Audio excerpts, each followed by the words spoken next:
Kebakaran melanda sebuah kantor perusahaan jasa sewa drone di kawasan Jakarta Pusat yang menewaskan 22 orang. Proses evakuasi jenazah korban telah berhasil dilakukan dan saat ini pihak kepolisian masih melakukan olah TKP untuk memastikan apa penyebab dari kebakaran tersebut. Informasi selengkapnya akan disampaikan rekan jurnalis Metro TV Syekh Al-Hadar di lokasi kebakaran Cempaka Baru, Jakarta Pusat, dan Elma Rosana dari Rumah Sakit Polri Kramat Jati, Jakarta Timur. Kita ke Syekh terlebih dahulu. Syekh, bagaimana situasi terkini di lokasi dan apa dugaan sementara yang menyebabkan kebakaran tersebut?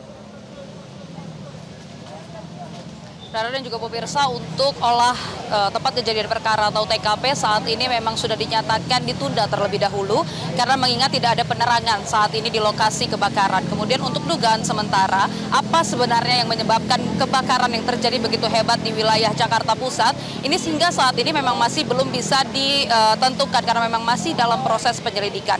Dan namun dugaan kuatnya, ini kebakaran bermula di lantai 1, lantai paling bawah kemudian merambat ke atas. Mungkin kami bisa gambarkan kepada Anda bagaimana situasi terkini di lokasi kejadian, dan saat ini bisa dilihat Rara dan juga pemirsa memang sangat gelap untuk gedung yang terbakar tadi siang, dan ini adalah gedung dengan 6 lantai dan 1 rooftop di atas, dan di mana ini dugaan kuatnya kebakaran berasal dari lantai 1 dan tidak ada jalur evakuasi lain bagi para karyawan yang terjebak di dalam. Sehingga akhirnya para karyawan yang berada di dalam ketika kebakaran ini terjadi, mereka harus berlari ke atas menuju rooftop untuk menyelamatkan diri. Namun naasnya, Rara dan juga pemirsa, ternyata 22 orang ini tidak berhasil melarikan diri karena jenazah-jenazah tersebut ditemukan di lantai yang berbeda. Ada yang di lantai 1, lantai 2, lantai 3, dan seterusnya hingga ke lantai 6. Untungnya masih ada 19 orang yang dinyatakan selamat dan berhasil menuju ke lantai paling atas atau lantai rooftop, dan mereka menyelamatkan dirinya dengan melompat ataupun berpindah ke atap gedung sebelahnya, dan ini yang menyebabkan mereka berhasil terselamatkan. Rara dan juga pemirsa, sebagian besar korban yang ditemukan oleh pemadam kebakaran maupun juga pihak kepolisian ini tidak memiliki luka bakar di badannya, sehingga dugaan kuat ini mereka meninggal dunia karena sesak nafas akibat dari api yang begitu besar, kemudian asap yang begitu tebal sehingga mengurangnya atau menipisnya oksigen yang berada di dalam lokasi kejadian. Dan kemudian itu tadi, tidak adanya jalur evakuasi lain selain pintu paling bawah dan juga rooftop di paling atas, yang menyebabkan para korban ini tidak mampu menyelamatkan diri ketika kebakaran terjadi. Untuk dugaan penyebab kebakaran ini masih menjadi penyelidikan bagi pihak kepolisian dan juga Puslap 4, namun tadi dikatakan bahwa kemungkinan besar kebakaran ini dimulai dari lantai 1 dan disebabkan oleh baterai yang ada di dalam gedung ini. Tadi juga untuk Gubernur Jakarta, Pramono juga sudah menghadiri lokasi atau tempat kejadian perkara ini untuk memantau langsung dan melihat. Kemudian juga dia mengatakan, meng-highlight untuk gedung-gedung tinggi ini memang harus memiliki evacuation plan atau jalur evakuasi lain selain pintu utama untuk menghindari kejadian-kejadian seperti kebakaran maupun juga bencana-bencana lainnya. Kemudian juga tadi Gubernur DKI Jakarta Pramono juga sudah mengatakan bahwa pemerintah DKI Jakarta ini akan menanggung secara penuh untuk para korban, baik itu pemakaman maupun juga pengobatan dari korban-korban yang selamat.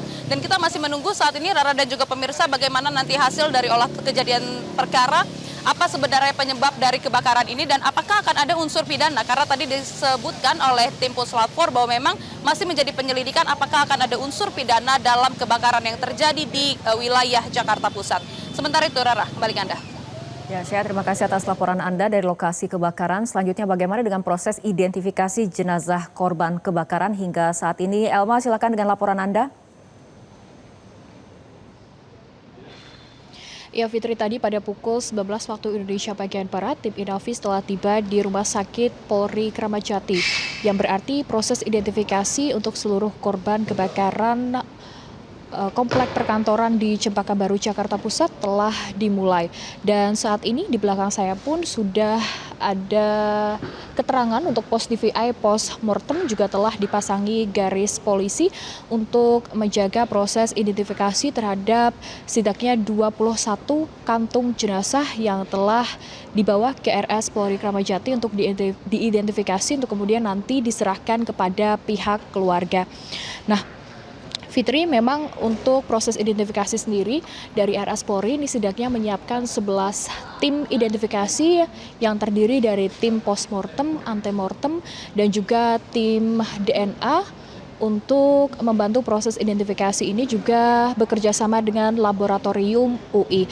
Nah, terkait dengan postmortem sendiri yang baru saja dibuka, ini berarti proses identifikasi segera dimulai, yang mana memang membutuhkan berbagai atau beberapa data, maksud kami mulai dari sidik jari, kemudian juga dari pemeriksaan gigi, dan karena kita melihat korban ini adalah korban kebakaran, maka apabila sulit dikenali maka akan dilakukan proses identifikasi melalui DNA. Selain itu, Fitri, tadi juga sejumlah keluarga korban ini telah berdatangan ke posko yang dibuka oleh RS Polri Kramat Jati, posko antemortem, untuk menyerahkan juga sejumlah data seperti foto semasa hidup korban, kemudian dari rekam medis, dan kemudian juga dari catatan gigi yang nantinya dari data-data tersebut akan dicocokkan kemudian untuk memastikan identitas dari korban dan kemudian diserahkan ke keluarga korban. Nah, apabila kita mengacu pada pernyataan dari Kapolres Metro Jakarta Pusat menyatakan ada 22 korban, namun dari pihak RS Polri, Fitri, masih belum dapat mengonfirmasi berapa jumlah korban. Mengingat ada 21 kantung jenazah, tidak bisa dipastikan karena proses identifikasi masih terus berlangsung apakah kantung jenazah tersebut berisi potongan jenazah, potongan tubuh jenazah korban ataupun jenazah korban secara utuh. Kita masih menunggu proses identifikasi berlangsung. Begitu pula dengan identitas korban yang disampaikan oleh Kapolres Metro Jakarta Pusat, apabila ada 15 perempuan, 7 laki-laki. Ini kami juga masih terus menunggu proses identifikasi yang terus dilakukan oleh pihak RS Polri Kramat Jati. Kembali ke Anda di studio, Fitri. Elma Rosana, Syahal Hadar, terima kasih atas laporan teman-teman dari lapangan. Jelajahi cara baru mendapatkan informasi. Download Metro TV Extend sekarang.